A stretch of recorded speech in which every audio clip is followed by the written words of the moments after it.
Hey yo, what a div, y'all. Let's get right into it.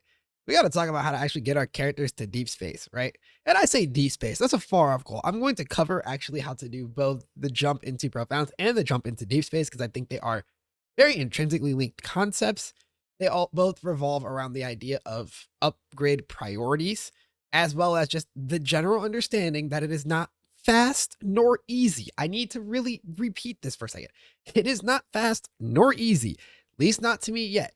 Give me a couple days. I'm starting to work on something new in this department. But there's a very strict process that is easy to follow that gets you to these points pretty easily, quite frankly. It's just play the game more, make more money, and then put that money into the right places. And I'm doing it this way because I started to make just a deep space update for my Ring of Ice character when I realized that much like I felt about the version going into Profounds, I didn't feel like there was actually that much of a difference between my two build versions, right? And I feel this to be even more true looking at my deep space variant, right? Now, it's worth noting, I will include the code down below anyway, so you can see what the gear currently looks like in deep space, because it is important to know what it's going to look like when you need to go into deep space. But making a whole video going over that isn't going to do a lot for you besides, spend an extra amount of time covering something you're going to just copy down anyways, right? There's more theory to be had here. So that's what we're going to do with this video. Also, it's worth noting, if you rock with this type of content, support the channel, right? So you can get more of it here, but also my Twitch.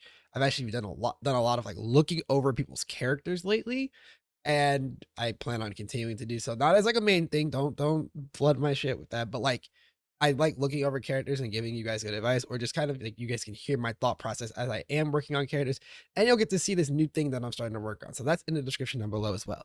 Now, let me get to it. So this first batch of advice that I have for you guys is pretty explanatory all the way up until and including profounds. I truly believe that you don't actually need more advice beyond this point until going into deep space. And I don't think you need to interparse the advice going up to profounds all that deeply. I feel like you get a lot of the same mileage out of your character in the same waves from start of time marks or Netherrealm to profound time mark 8. What is exactly that way of upgrading a character?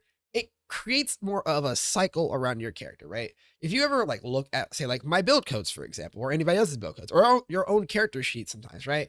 You'll notice that the character is sectioned off in a way, right? There's your gear section, there's your skill gems, there's your hero memories, there's your candles, and there's your slates. I'm ignoring the pet section for a second because that's not something that's super easy to just like upgrade on a whim, right? So can't include that in this part of the discussion, but I can talk about the other 5, which is that these represent parts of your character that need upgrades. And the hardest part about going up in damage is figuring out where to put your priorities next. And I've come up, the simplest I've been able to come up with explaining this is by just thinking about what you haven't touched in a while, quite frankly, outside of a couple specific general ones, right? Like a really good example of like a generally good rule is that your weapon is probably worth more than almost everything else. Especially when you go up into a new threshold of gear, the weapon is probably the first place to start. Probably, right? Your legendary weapon might just be that good or something, right? Like who knows? But if you're using a rare and you go up a threshold, the weapon is probably the easiest thing to jump up damage into, right? So let's establish some ideals of a threshold for what you actually need in profounds, right? As you progress to profounds, what you are looking for is that your rares should be full T1, or not entirely full T1, but mostly T1, right? You don't need every single stat perfectly rolled at T1 to hit profounds, but core stats, right, should matter, especially things that are I-86 or higher exclusive. This being things like +1 to your skill levels on boots and your weapons, right? Or, there's a handful of other modifiers that fall into this category. I know there's something like for dot builds in this category. Every build has modifiers in this category that you will not be able to get access to until you have an I-86 or higher base. Making sure you have those affixes that they are good for your build is very important when you're trying to jump into profound. And it's one of the reasons that I say that certain upgrades are more valuable than others, right? That's one. Two, legendaries should be reserved for things that are, quote, necessary, if that makes sense. For example, a lot of T-Spike characters are still in opening heart, and that's important to them because they need the source of fervor or ghost slaughter, right? So they can't change that off. Also very important. Keep that in mind. Once we leave our gear section, because after that it's just T1 as much as you can reasonably, right? Then we want to look at our memories. I feel like if you're trying to make the jump into profounds and your memories are not at least well-rolled level 30 purple memories, you are throwing. But I honestly believe they should be orange memories by this point in time. They might only have one good fixed stat, but they need to have two good random stats, right? On all three memories, right? You need to invest in that. It's not a want, it's a need. You need that power increase from memories to get your character going further. They are so much of your character's value. Your candles, by the time you're going into profound, your candles probably should be one stat candles, right? In the sense that they might still have things like movement speed or CDR or res, etc. on them. But the one stat here actually refers to a good damage stat, something like 12% additional cold damage. A lot of these modifiers are not actually all that expensive, and you should definitely just invest in having them when possible, right? Get something a little nice for yourself. You don't need to go crazy on candles yet, right? Even at like early deep space, I still have like 1.5 damage mod candles at the moment because I just haven't needed to yet. They're on my list of things that need to be upgraded. I've been pushing further and further into deep space, but I haven't needed to really put a whole lot of money into that yet. So I haven't.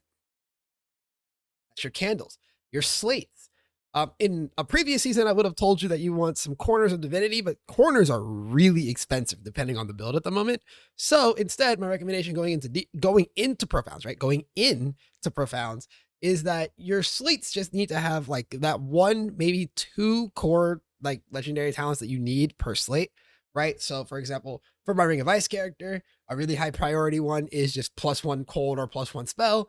I'm looking to basically have every slate have something like that on it, or like +1 spell burst, +1 focus blessing, crit damage per focus blessing, right? Those those major legendary talents, I'm calling them core talent. That's bad verbiage because core talent refers to the things that you can roll on a pedigree, which is my next thing. Getting a good pedigree helps save a lot in the field of like crafting slates, especially just in the fact that there's a lot of good pedigrees out there that are like 1.7 to 2.3 modifiers that are good for your build out there at a reasonable price. Get an expansive search that looks for more than just the most popular modifiers and looks around at like the things that your build can actually use. For example, Burnout is not popular at all, but it's extremely effective on my Gemma 1 due to the fact that I ignore the res gain that the enemies get because of her 75 too. So knowing something like that helps you save a lot in the pedigree department, right? And then after all of those pieces put together, you can also look at your skills. Level 21 gem if it's reasonable. Ring of Ice has not been reasonable with you for a while, so I just haven't done it. The price of it's not worth that price for 10% damage. I'm just not willing to pay that price at the moment, right? But like if you need support gems, right? My build uses 2 exclusive supports. Getting those at some point is going to be very important. You might want those going into profound. Also related to that exact same thought is leveling them. You might not need to level them, but if it's cheap enough to level them early on, why the fuck not, right? That's the idea. You are working your way across the character. And it's worth noting that the reason I said that everything below profound can be lumped into this category is because all you're doing is taking these thresholds and moving them down a level, right? I said T1 gear for going into profounds. Now it's T2 gear for getting into T8. I said you want solid 1 mod candles for going into profounds. Now it's just resin CDR and less damage taking candles for going into T8s, right? You don't even really need them like that for going into TAs, but it's helpful to have them, right? Or I said that your memory should be orange going into profound. Yeah, they should be purple going into T8s. You see what I mean? You're working your way up and out, right? I said legendary mods going into profounds on your slates. Yeah, now they're just good purple slates through and through. so much stats still in that ballpark. You're not, the process of going up in this game does not really always require large fundamental reshifts and remakes of your character's concept, but rather larger and larger investments into your character. That is until we get to deep space. Now, deep space is a completely different beast, right? For damage numbers sake, right? In case you're just curious what I've been talking about so far and you have no idea how far up the chain deep space really gets. At about 20 billion DPS, it becomes pretty reasonable to start farming Profound Time Arc 8, right? Like, it's actually reasonable and feels not too bad. And even at like 12 to 15, depending on the character, you can actually get in there. It might be a little slow, but the jump in rewards is worth it. At about 50 to 100 billion, depending on the character, Profound starts to get comfortable. At about 200 to 250 billion DPS, deep space starts to feel more than just something you are pain champing through for the copium, right? It is now starting to become a real part of the game for you, but you can't do strategies like machine strategies or like the beacon farm with the Valiant War Compass. Like, you can't do those in deep space, obviously, but you can do some basic farms like Nightmare or Eterna, etc. You can do some basic farms at 250 to 300 billion DPS. But did you notice how I said 250 to 300 billion DPS and the previous benchmark was like 15 to 20 billion? That is a roughly 10 to 12 times damage increase needed to really get into deep space. Compare that to the benchmarks before it. Traveler 7 to like going through Time Arc 7 to Traveler 7, the recommended number is between 40 and 60 million, right?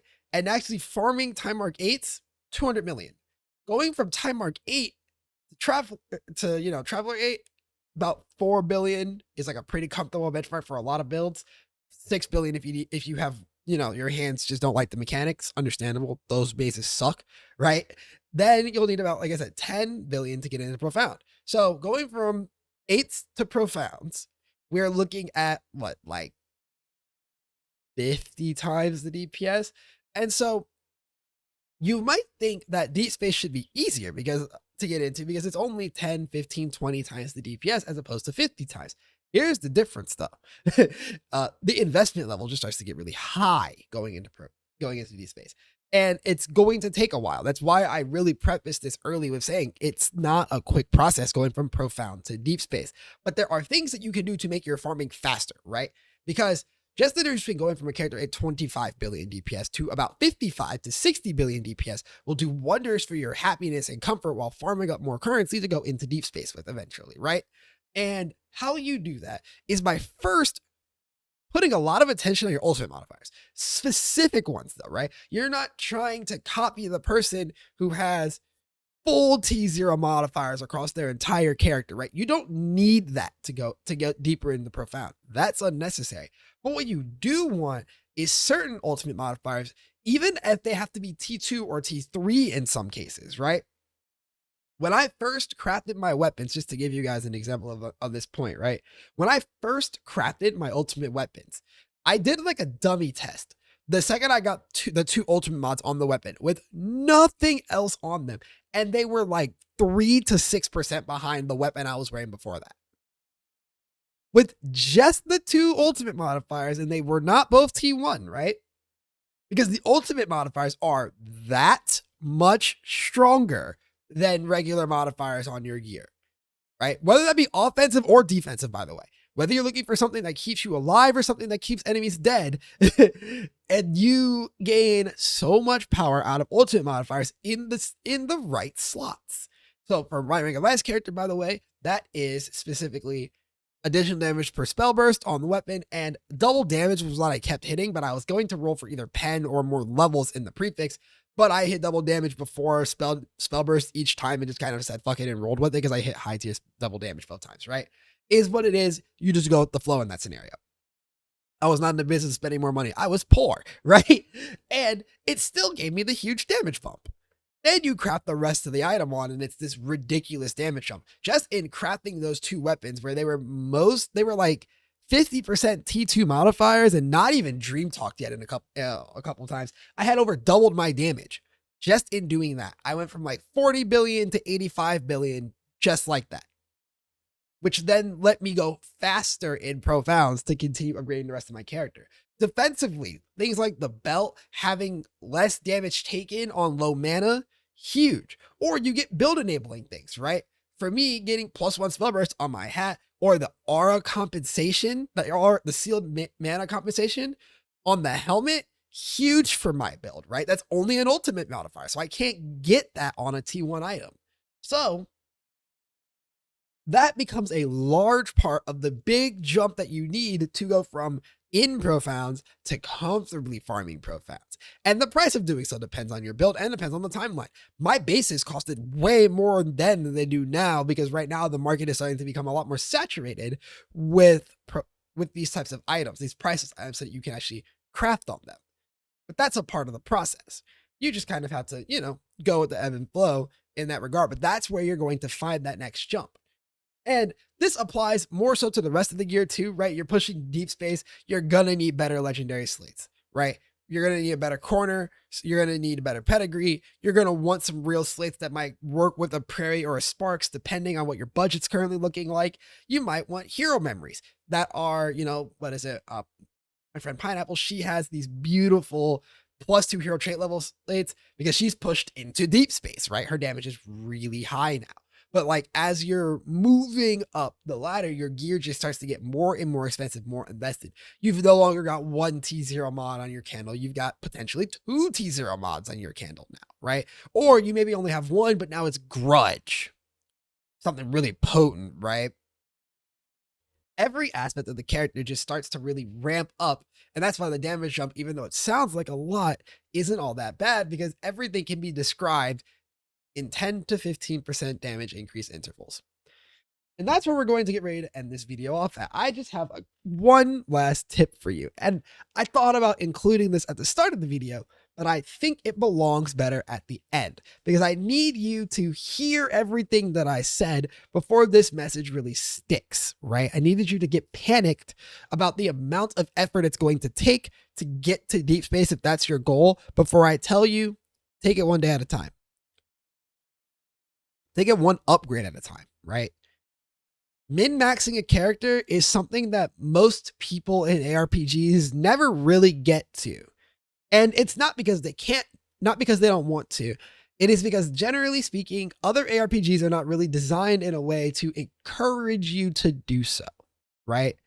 The design of Torchlight Infinite is meant to push you into a build that is constantly pushing its potential higher and higher, right?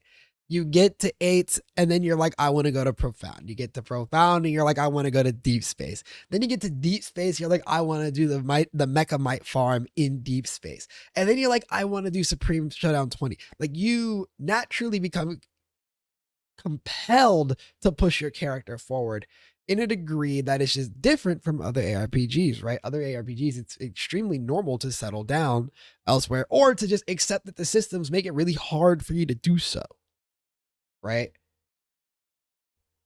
Here, it's different. You are going to feel compelled to push upwards. You're going to really want to. And it's just about taking it one upgrade at a time, because realistically, some of these upgrades are going to take a full day, like as you get deeper and deeper. When I was going for Supreme Showdown 20 last season, that experience was me doing like a 4 to 6 hour play session for maybe one upgrade. And maybe that's not for you, right? But it was what I was really interested in that part, because I really like seeing the character hit that logical extreme. And if that's not you, you can use all these tips on upgrading your characters to get characters into profounds faster, so you can try other builds quicker and more interestingly, which is what I will be doing, right? Not that I'm not pursuing deep space and SS20 this season, but more so that I've gotten a little bored this time around doing it so quickly again. It's a lot on my body, and I don't really want to keep doing it that way. So I'm going to loop back around to SS20 at some point later in this season, but I want to start exploring some of this stuff build wise now, especially because, we just need a lot more information, right? Us as the Western community, quite frankly, we don't have a whole lot of build information available to us after the departure of Maxroll, and the complete and utter nuking of all of their build content, which is extremely unfortunate. So that's something that I'm going to start working on soon. This is what I was talking about. I said, like, I got something extra I'm working on.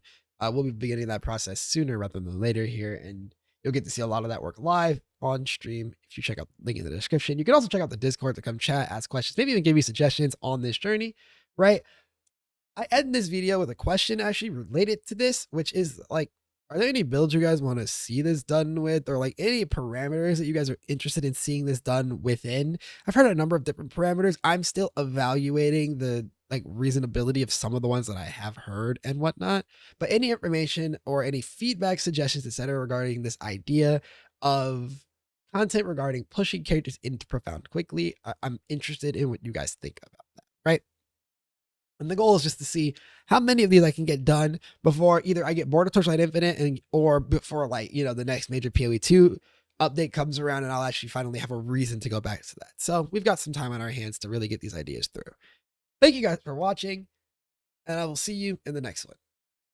Peace.